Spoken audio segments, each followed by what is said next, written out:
नमस्कार। क्या कभी ऐसा महसूस हुआ है कि पूरी जान लगाकर दौड़ रहे हैं, पर रफ्तार है कि बढ़ने का नाम ही नहीं ले रही? अगर हाँ, तो समझिए ये चर्चा बिल्कुल आपके काम की है। आज हम the mastery of running speed के सिद्धांतों की मदद से समझेंगे कि असल में अपनी स्पीड को अनलॉक कैसे किया जाता है। तो सवाल बड़ा सीधा सा है। दौड़ने की रफ्तार असल में बढ़ती कैसे है? क्या सिर्फ और ज्यादा जोर लगाने से और ज्यादा पसीना बहाने से बात बन जाएगी, या फिर इसका कोई स्मार्ट तरीका भी है? चलिए आज इसी गुत्थी को सुलझाते हैं। और इसका जवाब शायद थोड़ा हैरान करने वाला हो। तेज दौड़ने का असली राज ज्यादा मेहनत में नहीं, बल्कि स्मार्ट मूवमेंट में छिपा है। ये सिर्फ ताकत का खेल है ही नहीं, ये तो शरीर की एनर्जी को सही ढंग से इस्तेमाल करने की कला है। तो चलिए इसी को जरा और गहराई से समझते हैं। तो आज की हमारी चर्चा इन 5 जरूरी हिस्सों में बंटी है। पहले, दौड़ने का मूल सिद्धांत क्या है। फिर, सही बॉडी पोस्चर कैसा होना चाहिए। इसके बाद हम कदमों की कला यानी स्ट्राइड को समझेंगे। फिर देखेंगे कि स्पीड के लिए ट्रेनिंग कैसे की जाए। और आखिर में, जो शायद सबसे जरूरी है, मानसिकता। तो चलिए शुरू करते हैं पहले सिद्धांत से, जो है कुशलता का सिद्धांत। अब ये कुशलता है क्या? देखिए, इसका मतलब बहुत सीधा है। कम से कम एनर्जी खर्च करके ज्यादा से ज्यादा स्पीड हासिल करना। और देखिए, ये बात कितनी गहरी है। मतलब हमें स्पीड के पीछे नहीं भागना है, हमें भागना है सही तरीके के पीछे। जब दौड़ने का तरीका सही हो जाता है ना, तो स्पीड तो समझिए एक तरह का बाय प्रोडक्ट है, वो अपने आप आ जाती है। अच्छा, तो ये कुशलता आएगी कहाँ से? इसकी नींव रखी जाती है हमारे बॉडी पोस्चर से।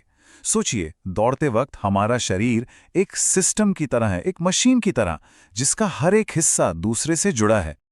यहां 4 चीजों पर खास ध्यान देना है। पहला, सिर और नजर, हमेशा सीधे सामने की ओर, जैसे आप होराइजन को देख रहे हों। दूसरा, कंधे, इन्हें टाइट नहीं करना है, बिल्कुल रिलैक्स्ड और नीचे की तरफ रखना है। तीसरा, हाथों का मूवमेंट, कोहनियां सीधी पीछे की तरफ जानी चाहिए, साइड में नहीं। और चौथा, जो कि बहुत बहुत जरूरी है, वो है हमारा कोर, मतलब पेट और कमर का हिस्सा। ये हमेशा मजबूत और स्टेबल रहना चाहिए। यही तो पूरे शरीर को बैलेंस देता है। पोस्चर तो ठीक हो गया, अब बात करते हैं कदमों की, मतलब हमारा फुटवर्क और केडेंस। और सच कहूं तो ज्यादातर गड़बड़ यहीं होती है। तो चलिए देखते हैं कि कदमों की सही कला क्या है। एक बहुत ही आम गलती है जिसे कहते हैं ओवरस्ट्राइडिंग। इसका मतलब है जब हमारा पैर लैंड करते समय शरीर से बहुत ज्यादा आगे चला जाता है। अब सोचिए, ये तो एक ब्रेक लगाने जैसा हुआ, है ना? हर कदम पर हम खुद को ही रोक रहे हैं। तो सही तरीका है कि पैर हमेशा शरीर के सेंटर ऑफ ग्रेविटी के ठीक नीचे लैंड करे। इससे मोमेंटम बना रहता है। तो फिर सवाल उठता है कि इस ओवरस्ट्राइडिंग से बचे कैसे?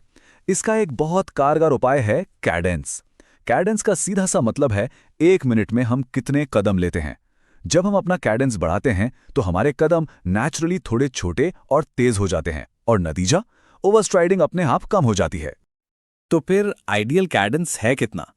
देखिए, ज्यादातर एक्सपर्ट्स 180 स्टेप्स पर मिनट को एक अच्छा टारगेट मानते हैं। अब ऐसा नहीं है कि ये कोई जादुई नंबर है, लेकिन एक अच्छी शुरुआत के लिए ये एक बेहतरीन बेंचमार्क है। इससे न सिर्फ हमारी एफिशिएंसी बढ़ती है, बल्कि चोट लगने का खतरा भी काफी कम हो जाता है। चलिए, तकनीक तो हो गई, पर सिर्फ तकनीक से काम नहीं चलेगा। शरीर में वो ताकत भी तो होनी चाहिए। तो अब बात करते हैं ट्रेनिंग की, जो हमारी स्पीड के लिए एक मजबूत इंजन तैयार करेगी। स्पीड बढ़ाने के लिए सबसे असरदार तरीकों में से एक है इंटरवल ट्रेनिंग। इसमें होता क्या है? हम कुछ देर बहुत तेज दौड़ते हैं और फिर कुछ देर के लिए रिकवरी करते हैं, मतलब धीरे धीरे जॉग करते हैं या चलते हैं। ये जो तेज और धीमे का कॉम्बिनेशन है ना, यही हमारे शरीर को तेज रफ्तार के लिए तैयार करता है। आइए इसका एक सिंपल सा उदाहरण देखते हैं। मान लीजिए पहले 10 मिनट का वार्म अप किया, फिर 400 मीटर तेज दौड़े, और उसके तुरंत बाद 400 मीटर धीरे जॉग किया रिकवरी के लिए। बस इसी साइकिल को 4 से 6 बार दोहराना है। और हाँ, आखिर में 10 मिनट का कूल डाउन करना बिल्कुल ना भूलें। यकीन मानिए, ये वर्कआउट स्पीड और स्टैमिना दोनों को ही बढ़ाता है। तो हमने तकनीक की बात कर ली, ट्रेनिंग की भी बात कर ली, पर इन सब के ऊपर एक चीज है, और वो है हमारी सोच, हमारा माइंडसेट। क्योंकि सही माइंडसेट के बिना दुनिया की सबसे अच्छी तैयारी भी सच कहूं तो अधूरी रह जाती है। यहां कुछ बातें याद रखनी है। पहली, कंसिस्टेंसी इंटेंसिटी से ज्यादा जरूरी है। मतलब रोज थोड़ा दौड़ना एक दिन बहुत ज्यादा दौड़ने से बेहतर है। दूसरी बात, सिर्फ टाइमिंग और रिजल्ट पर फोकस मत कीजिए, दौड़ने की प्रक्रिया को महसूस कीजिए, उस पर ध्यान दीजिए। और तीसरी, सबसे अहम बात, धैर्य। शरीर को बदलने में, अडैप्ट करने में वक्त लगता है, रातों रात कुछ नहीं होता।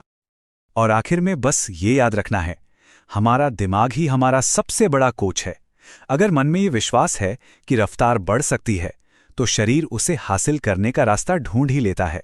और इस विश्वास को हकीकत में बदलने का जो पुल है, उसका नाम है अनुशासन।